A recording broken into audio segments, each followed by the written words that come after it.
It's the signature beginning of every Sunday night chat. Well, 99.9% of them. Today we're going to talk about family.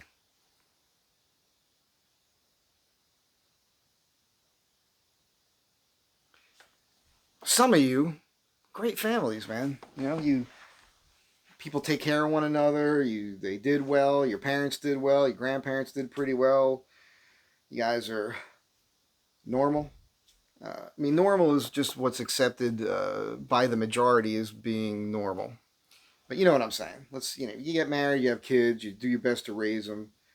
People have jobs, you pay your taxes, you buy stuff, you go on vacations. If there's somebody in your family that's struggling a little bit, there's other people in the family that kind of help them if they need it, That's what you do. Blood is thicker than water. Well, my family's not like that. There's a lot of families aren't like that. They're broken up. They're disjointed. There's a lot of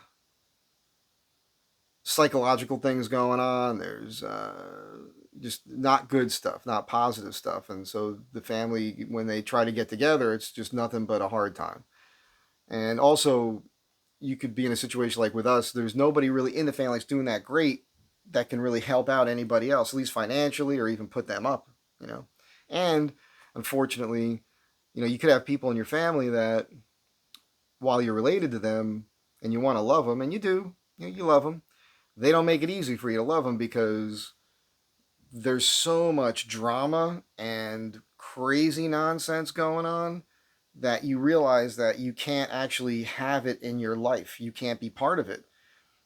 How are you supposed to help somebody who's going to come into your house and then basically destroy your life and all your relationships because that person's a psycho? So, and then you get into like, why are they psycho? Oh, let's go to the childhood. Then you feel guilty for them. But what if they use that all the time as a tool to manipulate you to get what they want, and at the same time, their behavior doesn't actually change? So you feel guilty, so you try to help them, and then they still destroy your life.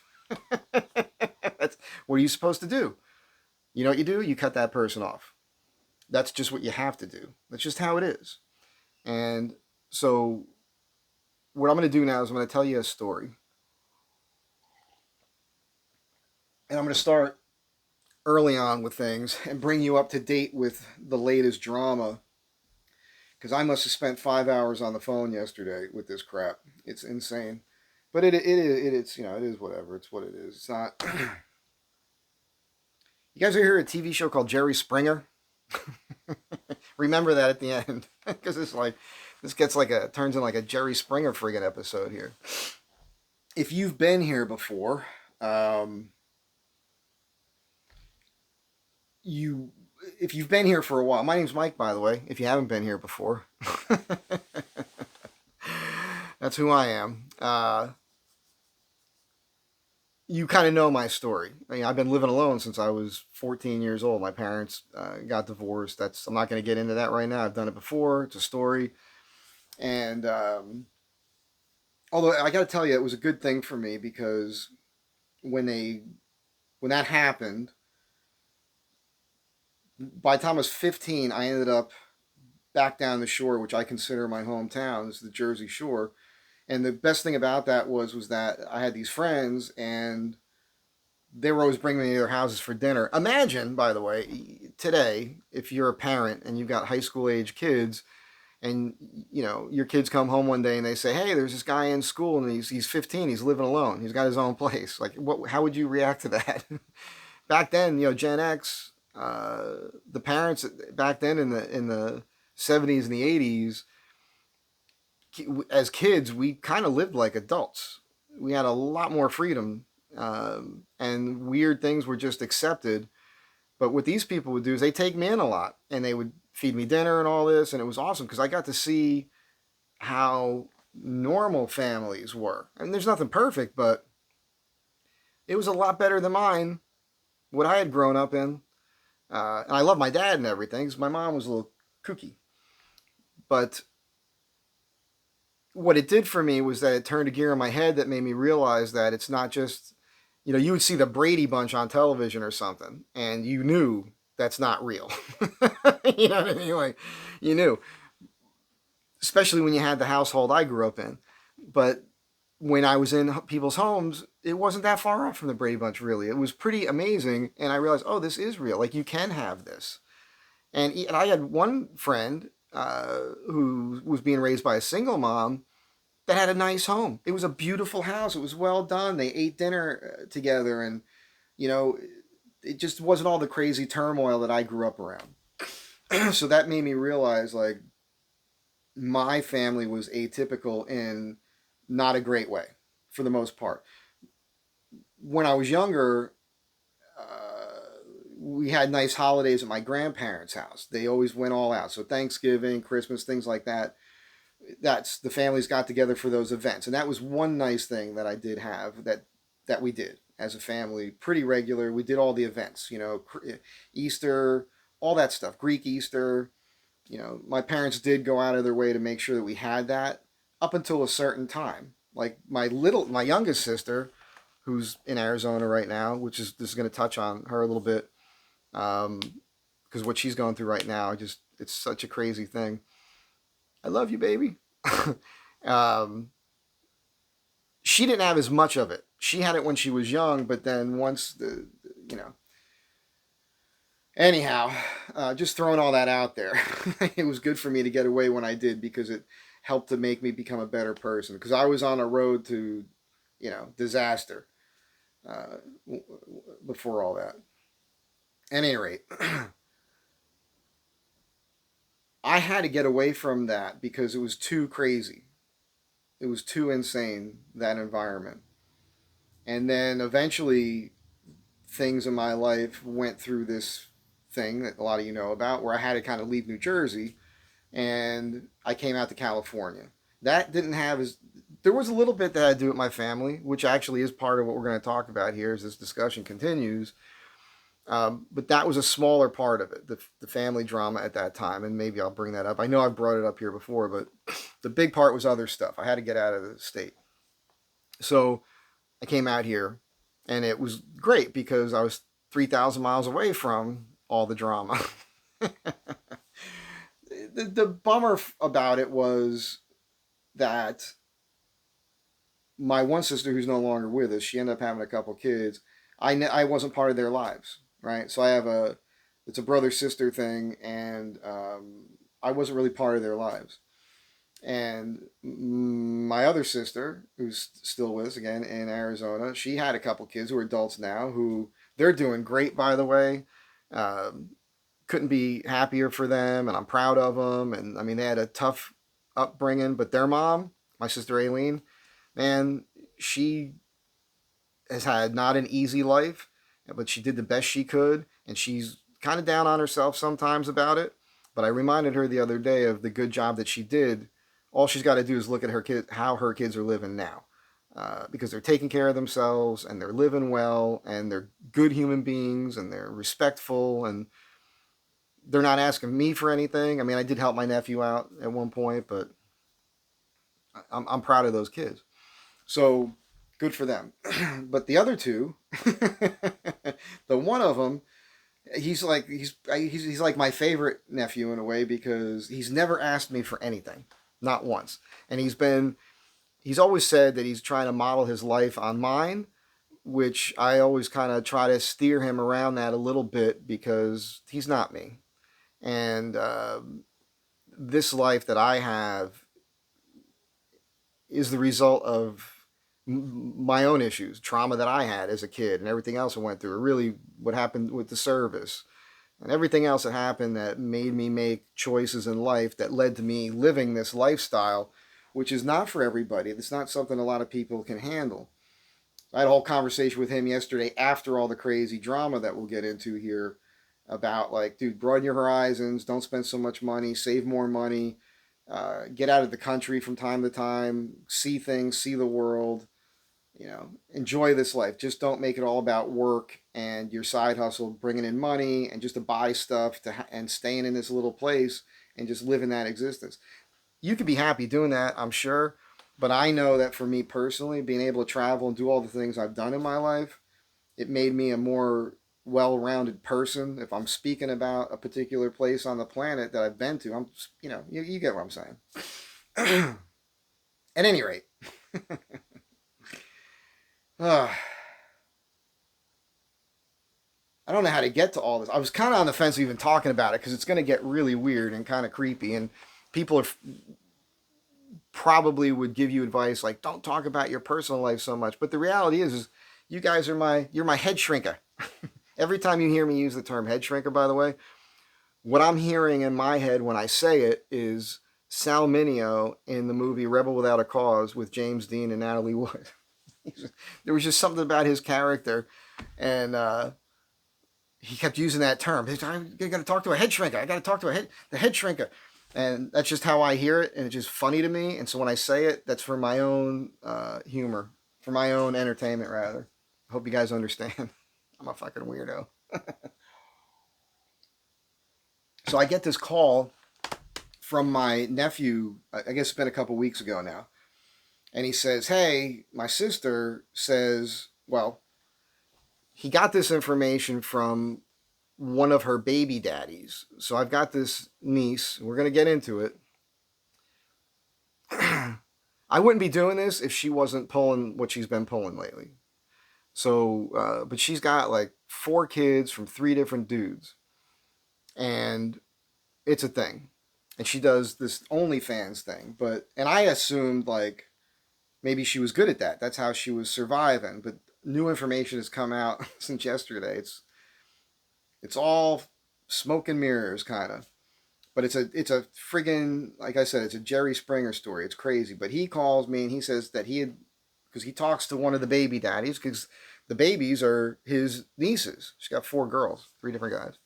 So he was talking to one of the guys, and that guy told him, he said that she had said to him that she was coming out to California, and then she's going to move in with my sister in Arizona and all this. So her brother called me just to warn me, right? And I get it. So just so you guys understand, when you're talking about women who are doing OnlyFans, right? That's like being a stripper or anybody else who's in any kind of sex industry, right? And when I was younger, I mean, I knew. The girls went to high school stripped. They were strippers, quite a few of them. Not all of them, obviously, but there was a group of them. But they eventually got out of it. Like they did for a period of time while they were in college. Remember the thing, I'm stripping to put myself through school? They actually did that for the most part. Most of them did that. And even the ones that didn't go to college, they at least met a guy, got married, had kids, tried to have like a more, I'm not judging. I'm not trying to judge anybody. I'm just saying they went off and had normal lives and walked away from that. Out here, I know women who were stripping in the 90s, late 90s, who are still stripping now, today. So it's a different world out here in LA. It's crazy. And I was friends with a lot of them, still am. Don't talk to them very often now. But back at that time, I dated a couple of them. I dated a girl who was a porn producer back in the 90s. I hung out with a bunch of people in the sex industry in the 90s. You're not going to find any films of me laying pipe. But I hung out with these people and partied with them from time to time and all that. And when you would talk to these women and they're your friend and you would see it, like there's a famous bar here in LA. It's called Jumbo's Clown Room. And back in the late 90s, I was in the film industry and there was a guy I worked with and he used to work the door there. And so he told me I should pop in. And I never really was into it. I was not really a strip joint kind of guy. It's not my thing. When I was in the service, you're in the Marines. You do that. You go with all the guys. That's what you do. When I got out and I was home, I knew some of the girls, like I said, and they were dancing at a couple places. I go and see the girls I went to high school with. Just say hi to them, And here I was out here. I eventually popped in there at one point, and it was fun. And during that time, when I was doing the film work, if we were working here in town in one of the local studios, quite often after work, especially like on a Friday, we would go over to Jumbo's. We'd hang out in there. And a bunch of my friends were going out with the girls. So a couple of them married some of those girls. So I was never the guy I never paid for a lap dance. I'm not that guy. I was never the guy sitting down on the stage, other than when I was in the Marines, because that's what we all did for a moment, just a couple times. I'm just not that pervy dude like that. And I never had to be. Women liked me when I was young, so it wasn't like I had to try to do that sort of thing. And the idea of giving women money to do that, even though, again, I'm not trying to judge. That's just not who I did, because they were my friends. So if I knew the girl was up there, I just got paid. You're giving them money because it's the thing, because you're friends. But then what would happen was we would, again, I was never at the stage doing that. I was off in the corner with my buddies at a table, and when they weren't dancing, all the best dancers were sitting with us, hanging out with us, being cool. They'd have to get up, do their rounds, talk to all the dudes in the bar, work their psychological thing with them, and then try to get money out of them any way they could, and then come back and hang out with us as much as they could, and then do their dance thing, and that was their routine. And you got to understand what they were doing. You'd watch it happen, and you'd see how they talk to these dudes. And they have to, they're an actress. You got to be an actress, right? So they're kind of acting how they need to act with each guy, dependent upon what that guy's story is. And they're going to placate them and tell them what they need to hear and whatnot to get them to give them money. And these girls, they get these different dudes. There's these girls will get a guy to do their car payment, buy them a car, pay for their boobs, Botox, just pay their rent, buy them pets, not even real, just tell them they need it. Kids, whatever story they got to tell that guy to get that guy to give them money, that's what they're doing. And that's what these guys are doing. They're giving them that money. This is what my niece does through the OnlyFans thing. Or at least it's what she tries to do, So I get it. But I've not really been a part of her life. And the same thing with her brother. And I tell him this. I'm really cool with him, but I'm like, I can't really tell you anything. I can't tell you what to do or what not to do in your life because I wasn't really part of your life. And as an adult, I would feel kind of weird, and I would expect you to be like, who the hell are you to give me advice now? You weren't giving me any advice then. That's my mindset, and that's why I don't do it. And they're adults now. So, and I just want to say this too. I've had things happen to me when I was young. Not nice things that I'm not going to share here. And it can happen to people, especially like sexual molestation things. That's not cool at all, but it is more normal than you realize. It's a real problem. It could totally screw with people's heads, and you got to carry that with you for the rest of your life. I have no tolerance for that, by the way. I think if you're an adult and you're molesting like a child, right?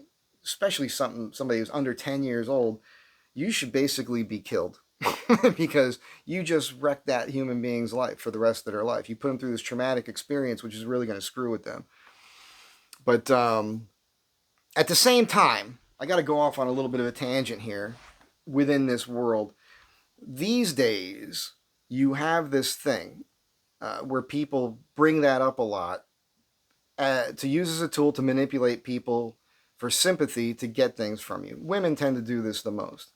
And I'll tell you a quick little side story. We'll get back into this, but I knew this woman years ago, and she brought that up. I was dating her, and she mentioned it. Now, if you mention it one time, if you're like, well, I was molested when I was a kid. Ooh, I'm going to feel terrible about that. I'll tell you why in a minute with my own personal experience. But, okay, fine. I get it. That's in my brain now. I'm going to be extra cautious with you. But if you continue to bring that up, and suddenly I get it in my head like, oh, okay, she's bringing this up at certain times when she's trying to get me to do something for her or give her something, or she's trying to get me to engage in certain behavior. And that's when I recognize it as you're treating this as a wrench in your toolbox to turn a nut in my brain to get me to do something that you want me to do. That becomes a problem. So at that point, once I recognize that's what's happening, now I actually want to know. Because if you just say to me, I was molested as a kid, well, I don't want to know. I don't want to ask you the details because I don't want you to have to relive it, right? I don't want to have to relive that trauma just for my own personal knowledge or whatever, however you want to look at it. However, as I just stated, if you keep bringing it up and I realize you're using this to manipulate me, now I want to know. What was the molestation? What actually happened? And I remember this one woman told me, she said when she was like 9 or 10, I don't remember who it was, if it was a family member or it was an adult male, is all I recall. He, according to her, what she remembers is that he touched her bottom. That was it. So Clothes were on. There was no sex whatsoever. Like, you know, uh, in her mind, a grown man touching her bottom was sexual molestation. And I got angry with her, and that was pretty much the last time I ever spoke with her or anything. So I was like, you don't know what sexual molestation is. Because that's nothing, you know? And it could have been she's felt that in her mind for some reason, and sometimes that's your parents. I was at a client's house yesterday morning, and my buddy's kid was out there, and I took a picture, and he says to his daughter, he says, "It's okay, he's not a creeper." And my sister did that one time with her daughter. Like when they first came around, when they first came out to Arizona, and she was like 7 or so, she was weird with me. Like if she like should she give me a hug or something, because her mom had programmed her brain to be weary of men, adult men. And it's good that you warn your kids about that, both boys and girls.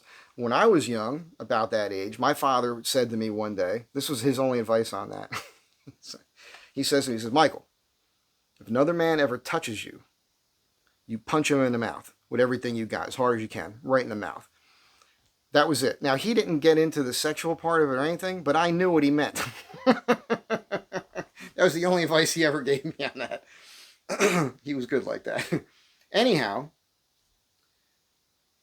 and the reason why it pissed me off and I didn't talk to her anymore was because when I was about 14, I think I was 14, maybe 15, I was living in this campground up in Pennsylvania for the summer, a part of the summer, and I was getting around with the girls, you know. And there was this one girl. I have her pictures still. I always had a camera with me since I was 9, so I got pictures going all the way back to when I was 9 years old. And we were making out all the time. And I obviously, as a horny little kid, I wanted to take it to the next level. She wasn't comfortable with it, and she had said to me she had been molested. And she didn't stop there. She told me what it was. And it was horrible. When she was 6 years old, her neighbor, an adult male, was started having sex with her, like full-blown intercourse. And, you know, she's telling me this, and she's very, like, she's crying, she's tearing up, and, you know, I had to, hug her and whatnot, and she told me that a lot of the details. I had to say to her, I don't want to hear any more of the actual details. I feel terrible that you're telling me this because you're reliving it. And what that did for me at that age was it turned a gear in my brain to be very sensitive to women. And it's the reason why I never ever pushed a woman in anything that she didn't want to do. Matter of fact, it kind of made things weird with me with women, because you basically, as a woman, if you're interested in me, you almost have to hit me in the head with a stick to get me to make a move. Like, I can be flirty and talky, and that's where that all came from, because I don't want to overtly come on to anybody, like, overtly, because of the story she told me when I was that age, because of what she went through. It's always got to be your idea, not mine. It's got to be you're the one who has to be okay with it every single time. Every interaction I've had, she wanted to do it. I'm just saying, it has to work that way with me because of what happened to me listening to her story at that age. So I'm bringing all this up because it's pertinent to the story. So anyhow, jumping into what's going on right now, I get the call. So I text my sister and I say, "Hey, I just spoke with our nephew, and he says that she's coming out here and that she's going to move in with you." And she texts me back. She's laughing. And I know my sister, when she's laughing, "Oh, that's nothing," is because it becomes a dramatic thing right then and there for a moment. And she said some things about him and suspicions about maybe something that might have happened to him when he was a kid, and because things happened to his sister when she was a kid. And I don't know any of these details, but whenever I hear this and it comes up and somebody alludes to something happened to them when they were a kid, I just gave you the one example, but there's multiple examples of that I've known, women I know. Almost every stripper, I mean, not everyone, but a large percentage of the strippers I've known and been friends with, and or women that have been in the sex industry as porn stars or whatever, if that's come up in a conversation, they have the same story. Somebody sexually molested them when they were young. A lot of the time, that's very common. So that's what I think. If you bring that up, So if you're going to bring that up about my nephew or my niece, I'm naturally going to assume you're saying when they were children, at this point in time, we're talking about their father sexually molested them. That's what I think, but I don't know what the truth is. I don't know what the details are, but it's being said, it's being discussed in the family or whatever. That's where my brain is, and I don't want to know the details because, as I said, I don't even want to ask them because I don't want them to have to relive that trauma to tell me that story. If you want to tell me that story, that's on you. You have to bring that up on your own. I don't want to. Just don't want to put you through that because I care. I care about your feelings. So I've never asked. So anyhow, so she says, no, that's not right. But and then she says, but she is coming out to visit. So he wasn't wrong. It had to be first a defensive thing and a dramatic thing, but she was going out there. She didn't come out here. But so like a couple days later, she's there. She's staying with my sister. And let's get to her now a little bit. So she, like I said, she does this OnlyFans thing, which is very difficult for me. I'm not going to judge her for it. The way I look at it is if you've got kids and you're a single female and you make a choice, assuming everything is normal in the household, and you say to yourself, this is the one thing I can do. I can be home and I could be in another room for an hour a day while the kid's in school or whatever it is, and I could do this thing online and get guys to give me money, and I don't have to go to a regular job and all that, and it pays me enough money. I can't really judge that. That's your choice. However, I would think if I was doing that, my kids wouldn't know I was doing it. You know what I'm saying? She has her whole social media is about this. So, and she's the spitting image of her mother, my sister, who died several years ago. So it's very hard for me. I mean, she looks exactly like her mom. And her mother, my sister Catherine, I love my sister, but she didn't make it easy because she was like schizophrenic, psychotic, bipolar. She had all kinds of issues. She had substance abuse issues. It wasn't easy, and you never knew who you were talking to. It was like multiple personalities. For years, every conversation ended with her telling me to go F myself and slamming the phone down. It was crazy. So it's not easy to, as I stated in the very beginning of the video, it's not easy to always have a good relationship with people in your family if they're suffering from these psychotic episodes, So, and my sister did some crazy stuff in her life too, and the stuff I don't even want to know about, that I do, and I wish I didn't. At any rate, her daughter, who's out there around my sister right now, is doing this. And she's got this OnlyFans thing, like I said. So I never look at her Instagram. I don't follow her on Instagram. I can't do it.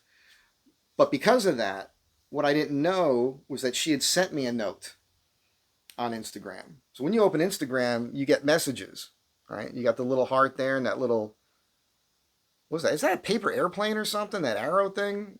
For the mail, whatever the hell that icon is, that's where people are sending you messages. And you'll be a little dot there, you click on it, you read these messages from people you know. But then there's another feature on there called message requests. You don't see those unless you click that. And I don't often look at that. And by the way, you're all sending me way too many messages. I'm not even like double clicking it to let you know I saw it. I see it. 90% of the time you're sending me videos and whatnot, I'm not watching them. I don't have the time. You're sending it to me. You're right now, because I've accepted all these friends now because of YouTube, and I'm trying to allow you all kind of into my life, and I try to find time, like once in a while I'll interact with a particular person. I can only do that once a day with one person because I have people in my life that I got to deal with every day regularly already. My friends in 3D, my family, work relationships, all of that is something I'm always doing. So to pile on new people I don't even know sending me stuff, it's very hard for me. I just want you to realize that. At any rate, she was already with my sister in Arizona before I ever hit the message request, and she had sent me a note saying she was coming out, but right away in her messaging, she's hitting me with some stuff. And again, because I have experience with strippers and porn stars and everything else, I can read these bitches like a book. You understand what I'm saying? Like the way you come at me, I know exactly what you're really saying. Because she said something like, "Oh, that house. It's boy, you could be Airbnb in it. That's code for I'd like to stay at your house." and when I so and there was some other stuff that she wrote in there, which is, she's trying to manipulate me like she manipulates all these men to get money and get things out of them. And then when she doesn't get what she wants, then she badmouths people, which is not cool. So she's like a kind of a psycho, man. She's a lot like her mother. It's really interesting how you can pass those personality traits along. I mean, it's not surprising. It's basic science, you know. She came out of my sister. She's just like my sister. hmm. My sister Catherine's not with us anymore. Aileen's cool. She just stress with her, and she has it, and it's a shame. So when she feels pressured and she feels like somebody's pushing her or whatnot, that's the pressure gets to her too much, and then she kind of like loses it. And that's not actually that's not um, abnormal. That's normal. It's just maybe she takes it a little too far sometimes.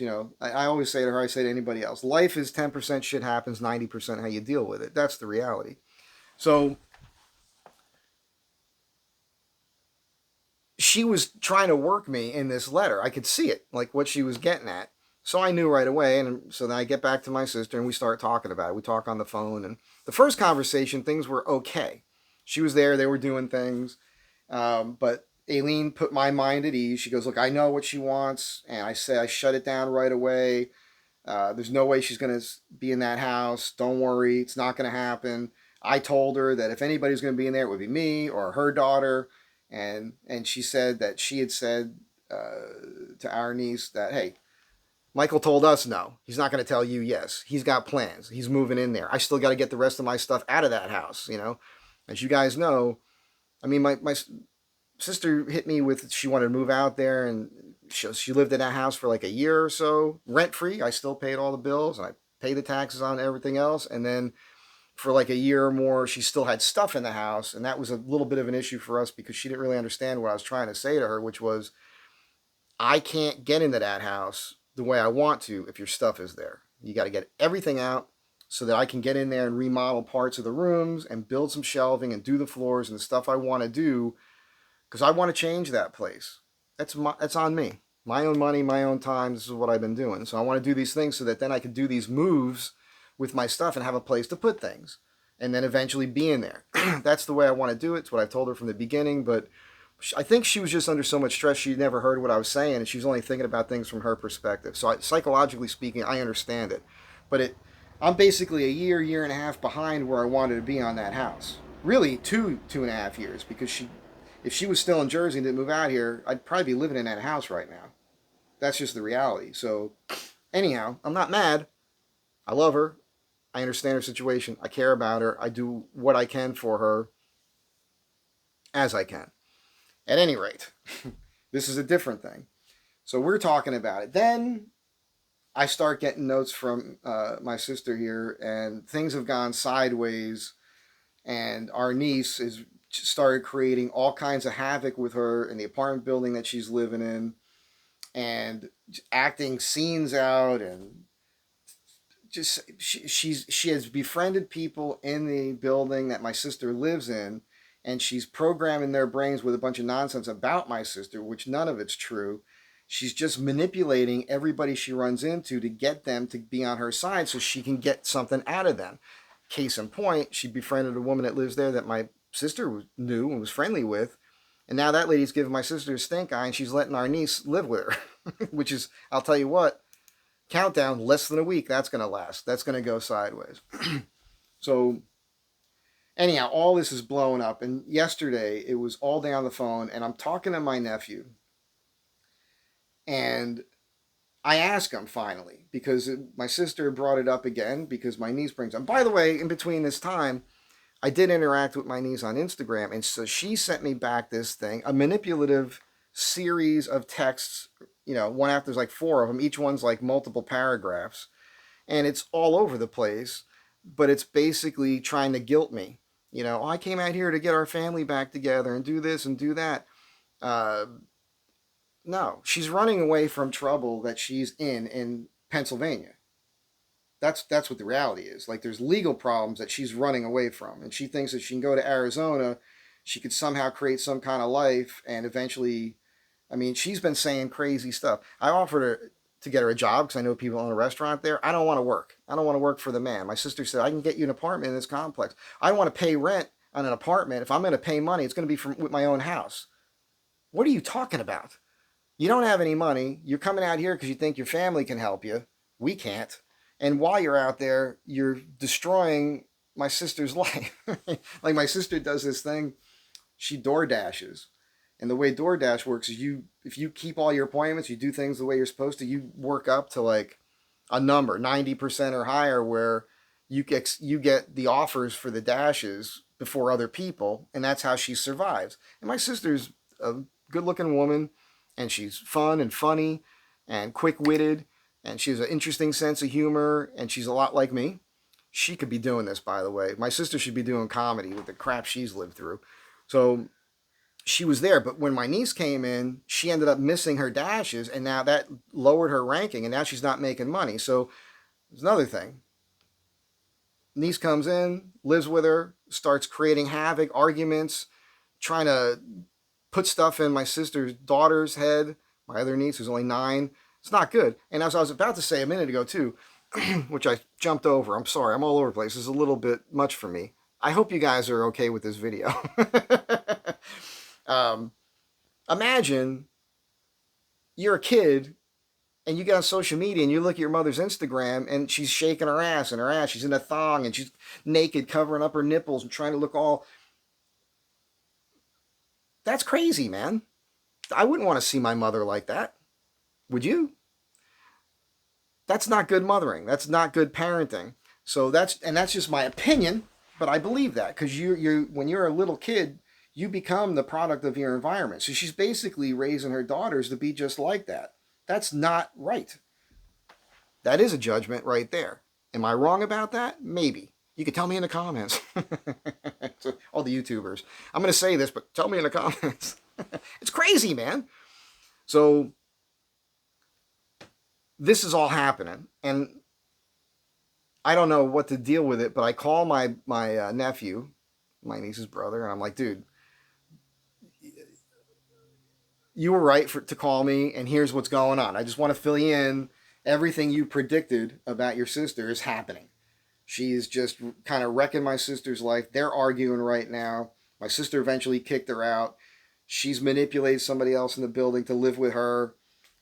Everybody in the building thinks my sister's this totally crazy person now, and she's bad. And even the manager there said something about her lease coming up, and maybe she wouldn't be able to redo it. It's a disaster. Hopefully, my sister will be able to, smooth that over, and hopefully that woman who's the manager of the building kind of will see the true what's really going on. It had nothing to do with my sister. It had to do with this niece who we don't really know her. My sister interacted with her growing up from time to time because she was back east and she would see her from time to time. But it's not like we're super tight. We didn't live close enough to one another. She's just coming in. She's got problems, like I said, that she's running away from, and she's trying to make her problems our problems, not our problems. You don't bring your problems to people.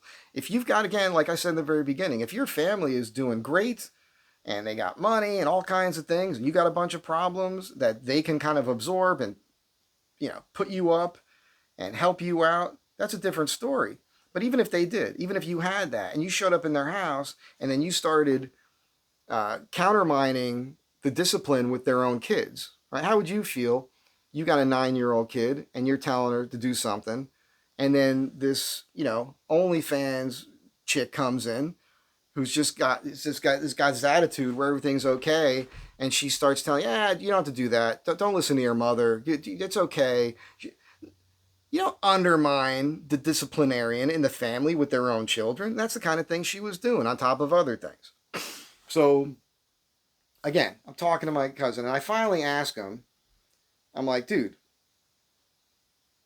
what? I didn't ever want to know I just want to hear it from you now because this is all happening right now. What's going on with your life when you were a kid? Did your dad ever sexually molest you? And he goes, no, never. I said, well, what about your sister? He says, no, not when she was young. And I said, well, what do you mean? So this is where we get into the Jerry Springer thing.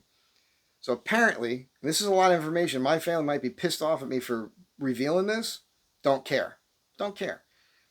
When she was, because this happened to me before in my life with our mother. Our mother didn't tell us the truth about her life. And I found out all this stuff in the 90s, which if she had been honest about it, I think both of my sisters would have had different lives. I think they probably wouldn't have had kids so early and everything else. But this is a thing. And by the way, my sisters lie to me. Everybody lies to me. Not everybody tells me the truth, or they're just not telling me all the information, and they keep things out of my life because they know, they don't want to hear it from me. And I get it. But if I don't know the information, then you can't be mad at me later down the road for not understanding your situation if I never knew what the truth was. So from time to time, I have to turn into this investigative journalist and talk to everybody in the family. Like yesterday was a back and forth because the initial story is when she was 19, she's staying with her dad, and they enter into a sexual tryst. Like they have this thing that goes on for a period of time. So multiple times, she's having sex with her dad. I almost vomited. It was I'm like, what? So she wasn't a child. She was 19. He's like, yeah, she was 19. I'm like, what the hell's going on? What are you saying to me? Like I just couldn't process this. What? And I said to him, I said, well, what the hell, man? Why didn't you do something? Like if somebody said to me that happened, and then I was like, as we talked it out, I was like, well, she was 19. She wasn't forced into anything. She was doing drugs, drinking, whatever that was going on. I don't know what those details were, but she did it willingly. And she tells my sister, she says things like, I got to drink to get the vision of my dad going down on me out of my brain. This is crazy. Is this crazy? This is crazy, right? It's totally insane. So I call my sister back and I'm like, look, just so you understand, I was under the assumption that these kids, based on what you had said and Catherine had alluded to and everything else, that when they were young, they were molested. It's not true at all. Paul, my nephew, he just said to me, he was never molested. She was never molested when she was young. There was this thing that happened when she was 19. And then my sister says, well, yeah, but the thing is, we don't think that her father is her biological father. And I'm like, what? Wait a second. Why didn't he say that to me when he was just talking to me? I'm hearing this. So you understand what's going on in my brain yesterday? This is like at least 5 hours, maybe 6 hours on the phone, back and forth, getting a part of the story, hearing this, going, what the hell? I'm totally traumatized. Then I talk to the other one. Now I get another piece of information. Wait. Now I got to go back to the other one and clarify this. And some of you people do not know how to tell a friggin' story. This is why I sit here in front of the camera. I try to give you every little detail of everything when I'm talking about it. So by the time I'm done, you fully understand the story. So my sister says, no. Catherine, when they were on a break, she had the first kid, and then they had some kind of argument. And so, which by the way, might have been that even the first kid isn't this guy's kid.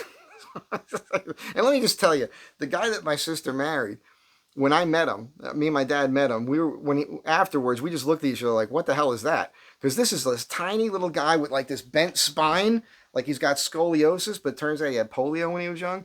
And he had a blonde mullet. He had that comb with the handle in his back pocket all the time, acid wash jeans, the whole thing. It was like Joe Dirt with scoliosis. That's their father. It's crazy. Very confident guy though. And that's who my sister Catherine chose to marry. And it turns out there's a likelihood that even her first kid is not this guy's biological son, which could be the reason why they had an argument after the kid was born. He kicked her out. While she was kicked out, she ended up sleeping with some other dude. Got knocked up. Then she goes back to him. So the point is that we're pretty certain now, which I didn't know any of this till yesterday, that his daughter is not his daughter. So, but he raised her, which is another creepy thing. But this gets to the porn discussion because today, and we ended up laughing about it later yesterday in the conversation. So we're going to get some lighter mood here in this friggin' story, Sunday Night Chat. Because once I dealt with my sister, Ailen, telling me No, no, no. It's we don't think that that's really her biological father. Okay. Well, then she needs to stop saying that she was molested by her father, because that's a lie. Those are words, specific words that she's using to get people to feel sorry for her so she can manipulate you to get money out of you, get a place to stay, and everything else. So this is a screwed up human being. This is a messed up, he's 33 years old now. But that's what she's doing. So now I got to call her brother back and go, hey, man, I just heard from my sister that there's a chance that your father's not your sister's biological father. He goes, oh yeah, I thought you knew that. No, I didn't know that. I didn't know that. Like when you told me the story that when she was 19 they started sleeping together, if I had known that that wasn't her biological father, I wouldn't have freaked out like I did. I would have said, well, they weren't related. But what this gets to is then we start talking about the porn industry and porn today, the way it is, like these, because they got these things on there, like the stepdad, the stepmom stuff. And that's a crazy thing. But imagine, though, I could never do this. I could never do this. Imagine you raise a daughter from the day she's born as your own, and then you sleep with her when she's 19. What does that mean? Because in my mind, that means you were probably looking at her ever since she was little as a sexual thing, just waiting to strike when she was old enough. That's fucked up. That's totally fucked up, man. Which could mess with her psychologically. Like her behavior could be such that because of everything she's gone through, this is why she is that way. Fine. But again, you're doubling down on it, man. She doubles down on it. She's not trying to change. She's not trying to better herself. She'll say she is. I need help to better myself. I'll tell you what, instead of doing, because she could be, she has a great voice to her. She's attractive in the face. Too many tattoos, man, and bad ones in bad places, in my opinion. I am being judgmental there. Another funny thing, she brags when she gets money from dudes, and she was bragging to my sister. She got like $800 from some guy, and I said something to her brother. He goes, "Oh yeah, that guy that she gets the money from, that's the uncle of one of the guys that's the father of one of her daughters." So she's not really like it. So what I got from this is that I don't think she's even successful at OnlyFans. I think she puts herself out there like that, but she's only really manipulating people that she has direct contact with to get money from them. I don't know if there's perfect strangers all over the country that are shelling out coin to her. You understand here? The whole thing is a tragedy, and it's crazy. And here I am. I've been 3,000 miles away this whole time because this is the family. This is the women in the family, right? Not all of them. Don't take this the wrong way, Aileen. That's another thing. I said to my sister the other day, I said, the irony is, based on what she's writing to me, what she's saying to you, there's an aspect of it where she almost wants to play us against one another. But the truth is, she's actually making the relationship between myself and my sister stronger. So, it's so crazy. It's so crazy. If your life is in a turmoil and these are the choices you've made, like that's the thing. And I haven't talked to her directly. After she sent me this last diatribe of multiple paragraphs and run on text on Instagram, like first she did this whole thing where she said these really nasty things to me. She literally said that I hated my sister to death, her mother, and I hated my mother to death, literally, she wrote, and a bunch of other stupid, hurtful things. I came back at her with whatever I said, and I wasn't being nasty at all, just kind of matter of fact. And then her response, which again, a bunch of stuff, she totally ignored what I addressed and what she had said, and she turned it into this whole thing, like talking about God and that's what she does. She's like, if she feels that she knows that somebody's got her, she'll bring up God and religion and the universe and like we're all supposed to shut the hell up. Shut up. It's not working on me. It's not. The only people that works on are just real weird perverted dudes that want to talk to you because you put yourself out there sexually. And that's what this is. She's fishing. It's no different than fishing for fish. You know, I want a particular kind of fish. I got to use a particular kind of lure, man. And if that doesn't work, well, got to try another one. You know, once you got something that works, you stick with that. You know, once that well dries up, you got to find another one. That's what she's doing with men. And my sister explained the thing to me too. She said that the way she works, she'll get a guy on the line. The guy will start talking to her, and then once he takes it to the next level, she sends him a thing with her OnlyFans link, and the guy's like, "Oh, you want me to spend money to talk to you more and see you?" She's like, "Yeah, that's how it works." And if the guy's like, "I'm not going to do that," then she starts accusing him of being a predator. He's a predator. He's not a predator. He was never a predator. He's a pervert. He always was a pervert. He's only talking to you because he got to see you half naked, very sexualized, that you're doing that. You're doing that to yourself. You're the one that made that happen. You lured him in. You lured him in. And because he's not going to play the game that you were trying to set him up for, you attack him and make him sound like he's the bad person. You made that happen. You made that happen. So your behavior, how you live, how you dress, how you present yourself is going to bring that to you, right?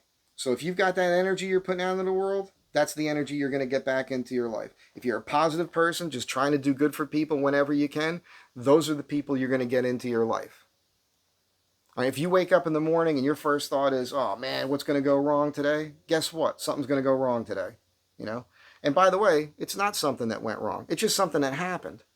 All right? You're the one that attaches the negative vibes to it. All right? You are who you are is absolutely 100% the result of how you think and the choices that you make. And at any given time, you can choose to change how you think and how you live. You just have to change your behavior. That's what you need to do. This is what my niece needs to do. You want to have a better life? You want people to really help you? Want people to help you? Take down all the pictures on your Instagram or make it private and make that nothing but just nice stuff and nothing sexualized about yourself. You know, stop doing OnlyFans. Get a fucking job, man. It's too late now. You're 33 years old, and this is the life you set up for yourself, and you've conditioned yourself to think that that's totally fine and normal. Where your daughter is going to be in 10 years, 15 years, what do you think they're going to be doing? You going to be okay with that? You know, hopefully, you know, they're going to see this and do the opposite of what you do. Hopefully. It's, you know, it's like people that, I said this to my sister, and I don't mean it in a bad way, because my sister has another issue because she's raising her 9-year-old that she homeschools and everything else. So she doesn't actually have the time to go to some job and sit there for 8 hours a day, which is kind of a shame. I wish she could, because the amount of work that my sister puts into keeping her head above water with the way she lives, that's an immense amount of energy and work, where if she could get away to do a normal type of job, she'd be very successful at it. She went to school for business management. She got straight A's. It's funny, we talked about this yesterday.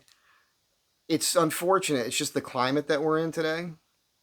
If you had a business, and my sister does accounting and everything, and she's in Sierra Vista, so if you got a business, you need somebody to do accounting for you, she could do that on the side. Maybe a night gig she could do or something. I don't know, but because she's done management before in different companies for different things.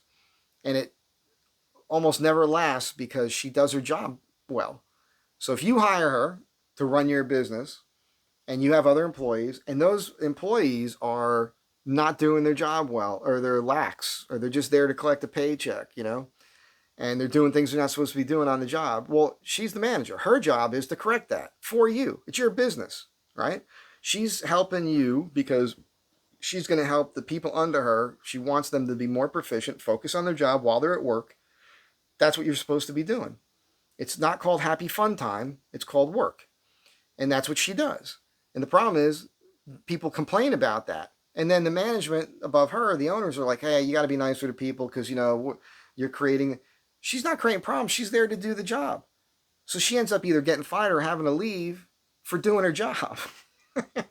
Because today, it's not about that. I don't know how we got here. It's changing right now because what's happened with the new president and Doge and everything else. All of a sudden, now people they're warming up to the idea that, oh, if I'm paying somebody to do something, we should be paying them or giving them raises based upon their job performance. How about that? There's no such thing. This thing that happened, I don't know where this came from, but over the course of the last 20 years or so, uh, job security became a thing with people. There's no such thing as job security. There should never be a feeling of job security. You know why? Because you get lazy. That's why. If you think you got job security, you kind of stop doing your shit the way you should be doing it. I dated a girl out here around 20 years ago. She worked for a bank, and she was going to school for fashion. It was funny. She was getting okay grades, but the one thing she couldn't do well was the drawing, and she brought her homework over, and I drew it for her. I did all her fashion drawings with the dresses and everything. It was the only time she ever got an A. And she told me, she says, Mike, she one time, I think she said, I'm not going to get it right because I can't remember the exact amount of time. I think it was 3 weeks, where she said she went to work every single day and purposefully did nothing just to see how long she could go to work every day in a row and do no work and get paid for it. That's how easy her job was. So, by the way, when she said that to me, I lost all respect for her. I just couldn't believe it. And I had a guy out here who works for the school district, and they were hiring. And he said to me, Mike, I could get you. We were hiring carpenters. It's a good job, man. It's a really good job. It's, good pay, good starting pay, guaranteed benefits, holidays off, everything else. The hardest part is staying busy for 8 hours every day. It's like there's maybe 2 hours of work, and the rest of the day, when the right people come around, you got to look like you're busy. And I looked right at him and I said, I can't do that. Now, maybe I'm stupid for that. Maybe I'm the dumb one. I just can't do that. I would have a hard time sleeping at night, but that's me. I'm the one who screwed up, and when I charge for what I do, and some people might think sometimes I charge too much, I never charge enough. And even when I charge enough where I think is enough, when I do the math, it's never enough. I wish I was a better business person that way. I wish I was more money focused. I've just never been like that. And I think, I know for a fact that the reason why I'm not as far along in life financially and everything else is because of a lot of things I told myself that were wrong. The things I was saying in my head, these little mantras that we create for ourselves that are not positive. We do it to ourselves. I'm trying to take this video towards the end here where it's a positive message even for my crazy niece right now. Because listen to me, if you're watching this, you need to pull your head out of your ass. You need to stop making your problems everybody else's problems. If people see you change, take life head on, get out of this sex industry kind of mindset, just get a friggin' job, be a better human being, then we're going to be more apt to help you down the road when you really need it. Because if something bad happens, you are creating your own problems. I was going to say this earlier because if my sister gets really mad at me and she gets nasty, I have to. There's been times where I just hung up the phone in the past, but if I have to engage with it, I end up saying something that's hurtful to her that I don't want to say. And I've said it before because if she gets too much to the complaining thing, I have to point out, I'm not responsible for the decisions that you've made in your life that have made your life as difficult as it is right now. It's not my fault. You did that. So, and that's what's happening. She's okay now. It's fine. She gets it. But this is what's going on with the niece right now. This is the thing. If you're going to have 4 kids with 3 different guys and you don't want to actually get a regular job and you just want to do OnlyFans, and the reality is the guys that are mainly giving you the money are dudes that are related to the dudes that you had the kids with, And if you want, and you can't complain. You can't complain and talk about what your father did to you if you were 19 years old and engaged in it with him. That's no longer a thing. I'm not going to feel sorry for you for that behavior. You did that. You weren't 6 years old. You understand what I'm saying? It's so, anyhow, this is a lot of personal stuff, and I'm probably going to get bad comments under here, or you shouldn't be revealing all your private stuff. hey man, this is who I am. This channel is just whatever's going on in my brain at any given time. And sorry, not sorry. Uh, Maybe I will be sorry for this. Maybe this will be a really bad thing for me to have shared. But in the end, I'm saying all of this as a message kind of to my niece and to anybody else. Um, your personal decisions are not anybody else's responsibility. It's like the government. The government is not responsible for your poor life choices. If you choose to engage, you know how it works, right? You know how babies are made, right? Everybody knows how this works. See, the way it works is a male and a female are attracted to one another, and they make a decision. Hopefully, they both want to do it, and nobody's being forced to do anything. But the way it works is the woman has this thing called a vagina, and when she gets excited, it gets naturally lubricated. When the boy gets excited, he has this thing, it's called a penis, and they call it an erection, you see. And then the boy takes that and he slides it inside the woman. He goes back and forth a bunch of times. For some guys, it's just one time. For guys like me, it takes like an hour or so.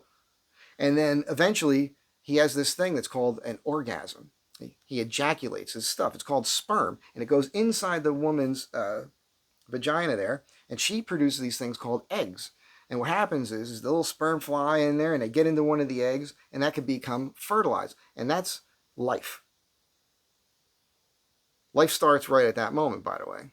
And that's how you make a baby. It's pretty amazing. So if you don't want to make a baby, there's a whole bunch of ways to not do that. A, don't go having sex with somebody unless it's somebody you're in love with and you want to have a family with. Yeah, we all know we're going to do it anyhow. So I'm not saying it's the best method, but my pullout game has been very good. Decades of it. No kids that I know about. That's usually been my thing. You can do the condom thing. I'll tell you a funny story.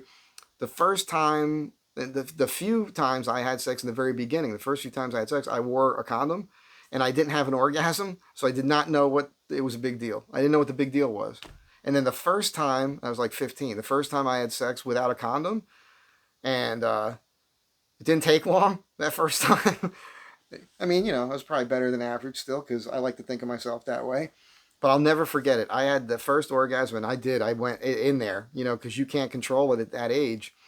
And I'd already been surfing and everything at that point because I just remember my head rolled back and I saw waves, like waves crashing with this first ever orgasm. And I was like, holy cow, now I know what it's about. Now I know what it's about. And then I never did that again. I never inside a girl ever. And even if I did feel like, because I would weigh it out with people, with women, like, I get to know them a little bit and I'd make a decision whether or not I should wear a condom or not. Like when I was working in the nightclub business, I was wearing condoms. But if it was somebody I knew, no. And I'm just saying, you know how it works. You know how it works. You don't have to get pregnant. That's the thing that pisses me off the most, because I think that there's some women out there that are getting pregnant, especially in a little town. There's nothing else going on purpose. They're either trying to trap a guy sometimes. I'm not. By the way, ladies, don't take this as a personal insult. It's not about you specifically. There's women that do this. I know it. I've seen it. I know it. It's a fact. In high school, I saw it. They're either trying to trap the guy sometimes, or they just didn't know. Or a lot of the times it's the system. Like if you're already in the system to get money, I mean, that's how it works. If the more kids you have, the more you can get from the state. If there's no man in the house that's working. So if you're a single female with kids, every kid you have, you get more money, more food stamps, WIC or whatever, everything else. So there are women that do that. I'm not saying they all do that, but a lot of them do that. And so that's their lifestyle, right? That's how they do it. And so they jump through all these hoops to get whatever money and whatever else they can get from the state. In order to keep getting that, you just keep having kids. So there are people that live that way. And that was a thing that was set up through our government, by the way. And in my opinion, it's been a disaster. But you do have to help people. What are you going to do? But I'm just saying, you don't have to do that. I don't know why people are doing this. And guys, dude, what is your problem, man? Control it. control it. You should. The advice I give the young guys today, I tell them, you're going to do it. I know you're going to have sex. You're going to have as much sex as you're going to try, as you can possibly have. That's just normal. Don't ever dump it in there, man. Never. Even if you're wearing the condom. When you have the orgasm, pull out as well, man. I'm not taking that chance. I did that shit for years. I remember I was going out with women. They would whisper in your ear, come inside of me. I was like, I just look at them like, I almost lost erections when I hear that, you know? What are you saying to me? Why am I going to take that chance? That's fucking crazy. Why are you saying that? That's where my brain was at, you know? It's insane. So I was always cautious about that. And I guess I was cautious about it because of my personal life with my family and what my sisters go through and my mom went through and everything else. And what I've seen other people go through. I just wanted to avoid that, you know, and I did a pretty good job of it. So, I don't know. But again, just to reiterate, because I think we're in an hour right now. I don't want to keep you here much longer. This is not what you normally get on the Sunday night chat. So some of you, a bunch of you are probably disappointed.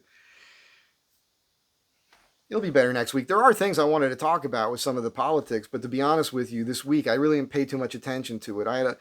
After the thing last weekend with the Baghdad Cafe, I was kind of out of it, like Sunday and Monday, and I had to get to other things. And I've been shooting video for this new product that I got sent, and had to get that shelf thing done, and I had to work on talking to this guy, which I did. I got a deposit. I'm starting another project this week. So that's good. I'll tell you about that when I shoot the video for it.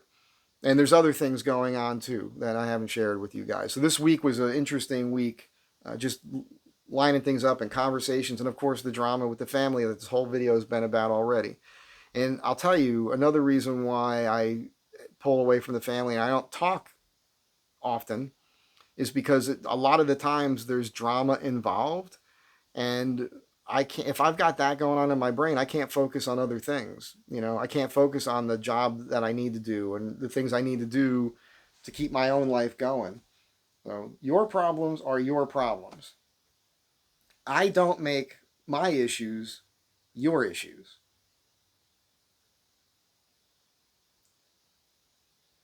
Yeah, that's like the definition of a relationship. When your problems become my problems, and we're fucking, that's a relationship. If we're not fucking and you're trying to make your problems my problems, I'm gonna stop talking to you.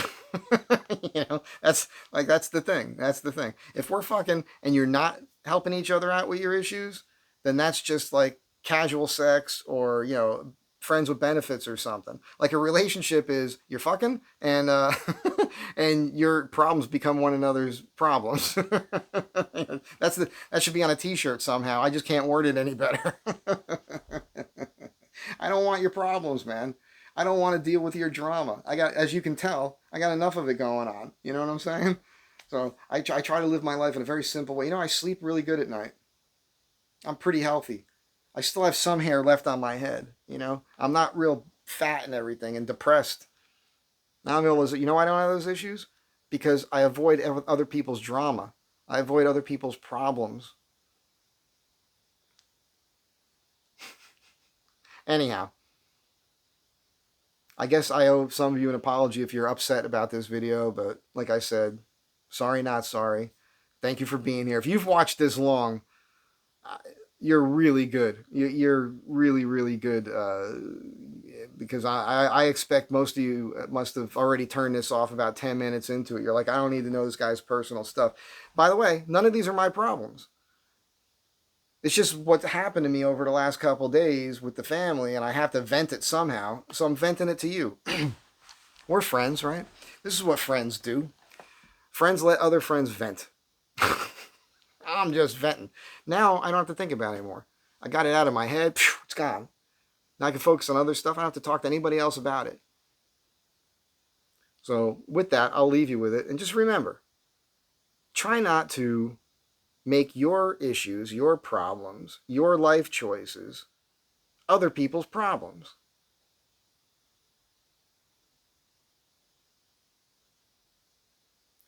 Have a good day. Be kind to one another. Be good. You know, I'm trying to be good. I don't know how this comes off. I'm going to guess I lose at least 5 people after this video.